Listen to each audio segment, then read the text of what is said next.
벌써 한 주의 마지막 거래일이 밝아오고 있습니다. 국내 증시 앞으로는 어떻게 헤쳐나가야 될지 오늘도 이분과 함께 대응 전략 세워보도록 할게요. 우리의 영업 이사죠. 박병주 이사님 만나보겠습니다. 이사님 안녕하세요. 반갑습니다.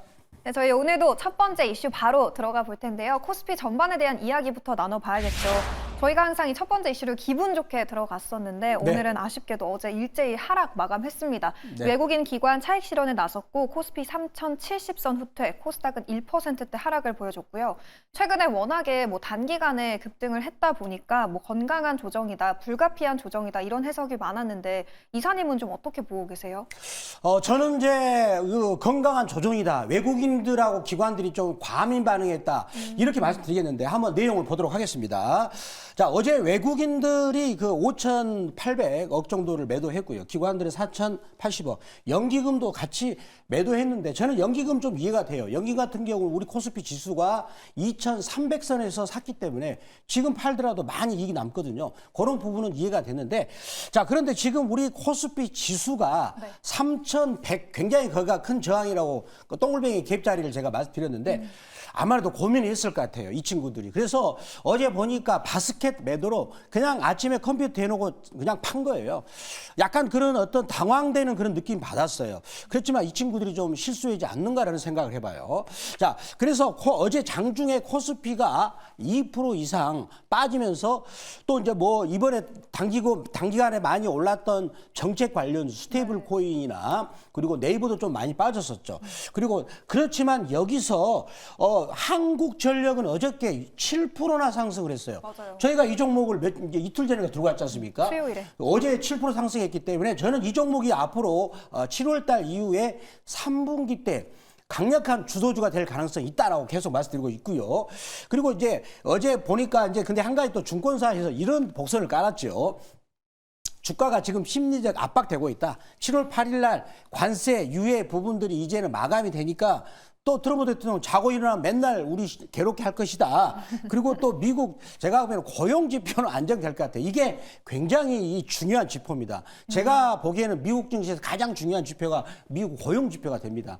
그런데 여기는 안정될 것 같은데 이 부분을 너무나 좀 고민하고 있지 않는다. 더군다나 7월 4일 날 다음 달이죠. 이제 현재 국회에서 상법 개정안이 통과될 예정입니다. 따라서 우리한테는 메가톤급 호재가 기다리고 있는데 너무나 좀 겁을 먹었지 않는가 저는 평가를 해보도록 하겠습니다. 어제 시장을 보면 최근에 이 단기간에 질주하던 쪽들이 좀 무너지는 모습을 보여줬거든요. 네. 최근에 많이 올랐던 카카오나 네이버 그리고 증권주, 스테이블코인 관련주까지도 어제 급락세를 보였는데 국내 증시 5,000피 간다 하는데 이제는 조금 멀게 느껴지거든요. 네. 어떻게 해석해봐야 될까요? 저는 자신을 가지시라 말씀드리겠습니다. 그러면 이렇게 굉장히 중요한 분기점에서 저희가 항상 봤던 게 뭐였죠? 환율이었죠. 올해 우리가 4월 달에 트럼프 대통령이 4월 초에 관세 가지고 우리를 얼마나 괴롭혔어요. 그때 증시가 어두울 때 제가 환율을 보면서 아닙니다. 우리나라 증시 3천 갈 수 있습니다. 라는 걸 말씀드렸는데 모처럼 제가 오늘은 직접 환율을 또 들고 왔습니다. 그래서 환율 차트하고 제가 들고 온 화폐를 가지고 설명드리겠는데 먼저 환율 차트를 먼저 볼게요. 자, 이게 원달러 환율인데 제가 선 그어놨던 게 이게 우리 증시가 구조적 강세, 구조적이란 말은 3년 이상 계속 가는 거죠. 이때 우리나라 증시가 뭡니까? 저점 500에서 2000까지 갔었어요. 자, 환율이 강세죠. 네. 자, 그리고 지금 환율을 보면 17년 동안 계속 원화가 약세를 보였어요. 그러니까 우리 증시가 좋을 턱이 없었죠. 이제는 구조적 강세. 딱 모양을 보더라도 좀 여기 이번에 1,300원을 이번에 한번 깼다가 거기서 반등이 나오지 않을까. 환율이. 그러면 여기가 밑으로 내려오니까 환율이 더 내려오면 뭡니까? 우리 증시는 더 올라갈 수 있고요. 또 한 가지 축이 뭡니까? 달러화를 봐야 돼요. 자, 달러화는 지금 완전히 깨버렸어요. 네. 달러화 약세죠. 이렇게 달러화가 강세로 가면 우리 증시가 즉 외국인 자금이 빠져나가니까 안 좋았는데 달러화가 약세죠. 한눈에 보더라도 굉장히 약세잖아요. 그래서 환율 시장은 미동이 없었는데 그러면 제가 이걸 한번 보여주시면 환율을 제가 보여드릴게요. 환율이 뭐냐 이겁니다. 이게 달러화죠. 달러화 이게 달러화입니다. 달러화에 대해서 이게 이제 여기가 원화죠. 1,000원이에요. 그리고 요거는 위엔화죠. 여기가 아시아통화고 이게 달러화인데 미국 같은 경우는 달러화 가치를 떨어뜨리고 아시아 통화를 끌어올리는 정책을 하고 있어요. 바로 그게 재균형, 리밸런싱입니다. 그 정책을 정책적으로 하고 있기 때문에 그러면은 이제 결국은 요 가치가 올라가게 되면 아시아 통화가 강세로 되면서 아시아 증시와 아시아 소비 경제는 좋을 것이다. 그런 부분을 항상 생각을 하시면서 저처럼 한번 달러가 비교하시면 될 것 같아요. 네. 네, 그러니까 현상을 보지 말고 본질을 보려면 환율을 파악해야 된다. 그렇기 때문에 여전히 국내 증시는 긍정적인 방향으로 나아가고 있다는 점 참고해 보시면 좋을 것 같습니다. 이제 저희 종목으로 바로 한번 들어가 볼게요. 첫 번째 주력 상품 공개해 주시죠, 이사님. 자, 첫 번째 주력 상품은 제가 어제 우리 대형주가 빠졌잖아요. 기아입니다. 오랜만에 기아를 들고 왔어요. 네. 자, 그러면은 왜 기아를 들고 왔을까요? 우리 코스피 지수가 전반적으로 올라가면 기아도 이제는 나만 안 가. 나도 가격 맞추기를 할 거야. 나도 오를 수 있어. 이런 느낌이죠. 자, 그러면 이 종목을 보면은 실적을 보겠습니다. 참고로 기아 시가총액이 얼마냐면 지금 39조예요. 그걸 기억하세요. 39조입니다. 그래서 지금 증권사에서 이번에 보고서를 뭐라고 하냐면 기아가 저거 다 할 거예요. 관세로 인해 가지고 연간 영업이익에 3조를 손해 본다. 그렇다 하더라도 지금 계산하더라도 올해 뭡니까? 영업이익이 11조가 넘어가요. 순이익도 지금 봅니까? 한 9조 되잖아요. 그러면 이거를 미국식으로 계산하겠습니다. 네. 그러면 이제 순이익의 10배를 주잖아요. 근데 미국은 순이익의 20배 이상 주거든요. 시가총액이 90조가 넘어야 돼요. 지금 39조잖아요. 말도 안 돼. 너무 싸죠. 그리고 내년에 설사 수익이 줄어든다 할지라도 지금 기아는 자기 여기서 주가가 2배 이상을 3배 정도 가야 적정가가 도달하게 됩니다. 그런데 요거는 지금 앞으로 감소할 걸 미리 반영을 시켜보는 게 제가 보니까 장부상 증권사들이. 그런데 기아가 가만히 있습니까? 어떻게 대응하고 있나? 도전과 응징이죠. 어떻게 하고 있나를 제가 준비한 자막을 통해서 보겠습니다. 네. 토인비라는 역사학자 뭐라고 했습니까? 우리 사람은 도전과 응징을 통해서 고난을 극복한다. 이런 말을 했죠. 그렇다면 요게 앞으로 감소한다지만 기아는 뭐 하고 있어요? 지금 미국의 현지에서 공장을 지어가지고 바로 미국에서 수출을 하니까 그렇다면 지금 요걸 반영한 걸 이미 반영해서 나중에 다시 또 감가상각에서 올라가면 되거든요. 그럼 결국은 요 손해보험을 미리 반영했으니까 주가가 굉장히 싼 위치다. 네. 그래서 앞으로 지금 보니까 미래의 퍼는 3배까지 떨어질 것 같아요. 앞으로 더 좋아지니까. 그렇다면 너무나 지금 기아 자동차는 싼 가격에 있다. 그리고 코스피가 올라가면 기아나 현대차도 가격 맞추기를 통해서 올라가는 것이 있기 때문에 기아를 우리가 볼 필요 있다라고 말씀드리도록 하겠습니다. 그러면 가격 전략 어떻게 세워볼까요? 자, 가격 전략을 한번 제가 기아를 보면서 가격 전략을 보도록 하겠습니다. 잠시만요. 기아를 보면서 가격 전략을 들어가도록 하겠습니다. 자, 이 종목을 이렇게 월봉을 보시면 꽤나 좀 조정을 했죠. 볼린저 밴드 중간선이 온 거예요. 그러면 악어이까지는 가겠죠. 악어이 고점까지는. 따라서 가격 전략 바로 들어가도록 하겠습니다. 매수가 범위는 이제 99,200원. 체결이 안 된다. 시초고 말씀드리겠고요. 1차 목표가는 7% 이익권인 10만 6천원, 그리고 2차 목표가는 15% 이익권이 11만 5천원, 손절가는 8만 4천원 말씀드리도록 하겠습니다. 네, 저희 리뷰 시간으로 바로 들어가 볼 텐데요. 오늘은 이틀 전 최근에 담았던 종목 리뷰해 보도록 하겠습니다. 6월 25일에 담았던 한국전력, 저희가 매수한 당일에 1차 목표가 36,500원 달성을 했었고요. 어제도 추가 상승이 이어지면서 2차 목표가 39,500원까지 달성을 했습니다. 수익률은 7.2% 기록하고 있는데 한국전력 지금 대응 어떻게 봐야 될까요? 한국전력은 어제 예상 외로 어제 급등을 했죠. 맞아요. 어제 전체 시장이 대형주가 다 빠졌어요. 우리나라 그동안에 많이 오른 것들은 대장주가 다 급락했었는데 이 종목은 거기서 바로 받아치기 해가지고 바로 급등을 했습니다. 우리가 기존에 갖고 있는 고정관념을 무너뜨린 전형적인 대장주가 이런 패턴이 나오고 있는 건데 요거를 한번 월봉을 볼까요?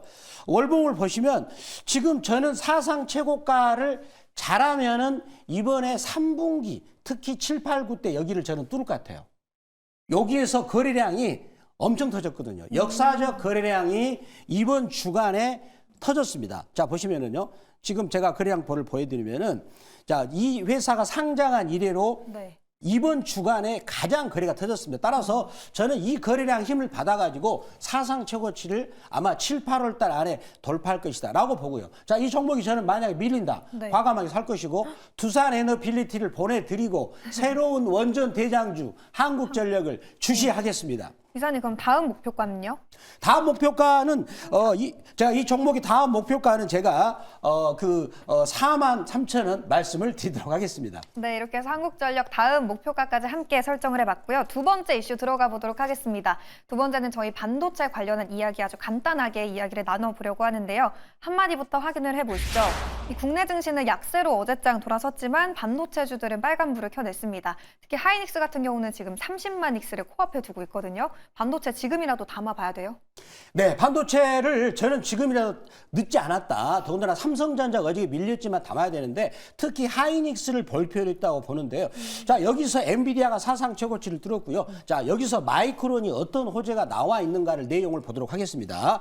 자, 마이크론 내용을 보면 어제 실적 발표를 했는데 전분기 대비 작년 전분기 대비 무려 37%나 매출액이 중요합니다. 올라갔고요. 특히 HBM 매출액이 50% 이상 됐습니다. 그렇다면 SK 하이닉스는 더 좋은 것이죠. 왜냐하면 HBM 부분에서 랭킹 1등이고 그리고 HBM4에서도 랭킹 1등이기 때문에 이 SK 하이닉스를 볼 필요가 있겠고요. 자, 그다음에 엔비디아 시가총액이 미국 전체 시장에서 1등을 했어요. 그 말은 무슨 얘기입니까? 미국 시장도 이제는 반도체가 주도를 한다. 미국 산업을 반도체가 주도를 한다. 따라서 그렇기 때문에 우리나라 시장에 반도체 볼 필요가 있고요. 그다음 저게 중요합니다. 구조적이죠. 이거는 계속 간다는 말이에요. 따라서 내년 3분기까지 좋기 때문에 그러면 이 영향이 우리나라 시장도 영향을 미치겠죠. 삼성전자, 하이닉스 영향을 미칠 것이고 따라서 우리나라 코스피도 저는 내년에 4월까지는 계속 지속 상승형이 될 것이다 라고 말씀을 드리도록 하겠습니다. 그러면 종목은 어디를 봐야 될까요? 반도체? 자, 이 종목 관련해가지고 제가 준비한 종목을 보겠습니다. 네. 바로 저도 반도체를 준비했습니다. 미래 반도체가 되겠습니다. 자, 그러면 미래 반도체 시가총액을 현재 2,600억인데 자, 이 종목의 투자 포인트를 보도록 하겠습니다. 지금 여기서 보면은 올해 이 회사가 1분기 때 영업이익이 102억이 나왔어요. 근데 예상치를 519억으로 했거든요. 그렇다면 이제 2분기, 3분기로 갈수록 계속 이익이 좋아질 것이다라는 것을 말하고 있고요. 자, 그러면 이 회사 자막을 보면서 구체적인 내용을 보도록 하겠습니다. 네. 특히 이제 매출액 같은 경우는 전체 의존도가 삼성전자의 메모리 그리고 시스템 반도체를 유통을 합니다. 이거를 삼성전자에서 오다를 받아서 자기가 판매를 한다는 거죠. 그렇기 때문에 굉장히 안정된 영업 구조가 될 것이고요. 특히 이제는 여기가 마진이 적기 때문에 이제 부가가치가 센 고부가가치 시스템 반도체 이쪽을 앞으로 계속 판매를 하기 때문에 그렇다면 앞으로 유통 마진 구조가 좋다라고 말씀을 드리도록 하겠습니다. 이사님 그러면 가격 전략도 빠르게 한번 알아볼까요?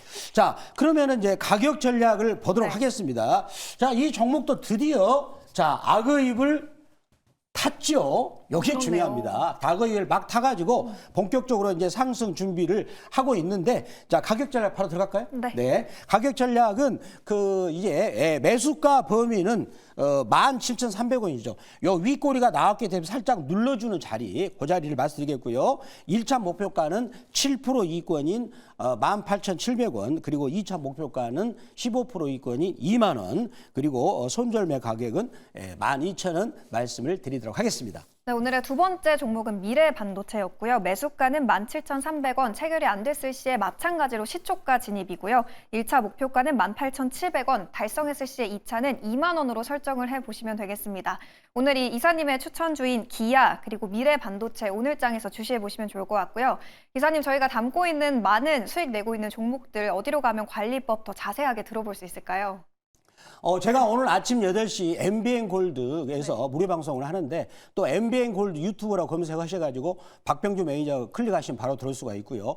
자, 그 두산 에너빌리티를 그 시간대 제가 거의 한 4개월 정도를 2만 원에서 2만 350원에서 말씀드렸습니다. 이번에 7만 원 넘겼는데 이제는 두산 에너빌리티를 그냥 고이 보내드리고 새로운 대장주 한국전력을 목표가를 저는 13만 원 정도 보니까 나오더라고요. 계속 그 전략을 말씀드리겠고 그리고 이제 분기가 바뀝니다. 2분기 때 많이 간 종목을 머릿속에 지우시고 이제는 3분기 때 새로운 대장주를 잡아야 됩니다. 그 전략을 말씀드리겠고요. 거기서 매수하는 가격도 MBN 골드 박병주 무료 주식 밴드인데 문자처럼 종목을 받고 싶다. 그러면 네이버 검색창 N 들어가셔가지고 MBN 골드 박병주 무료 주식 밴드라고 검색을 하시기 바랍니다. 그러면은 그 MBN 골드 박병주 무료 주식 밴드 글자가 뜨면 터치하시면 종목을 두산 에너필리티 같은 좋은 종목을 받을 수 있다라고 말씀을 드리도록 하겠습니다. 네, 이번 분기에 주도주가 어디 될지 궁금하신 분들, 그리고 관련해서 어느 종목을 다양하게 봐야 될지 궁금하신 분들은 박병주 매니저 인사이트 참고해 주시면 도움이 될 것 같습니다. 저희는 그러면 주말 동안 또 열심히 고민해서 다음 주 월요일 아침 6시에 다시 찾아뵙도록 하겠습니다. 오늘도 함께해 주신 여러분 고맙습니다.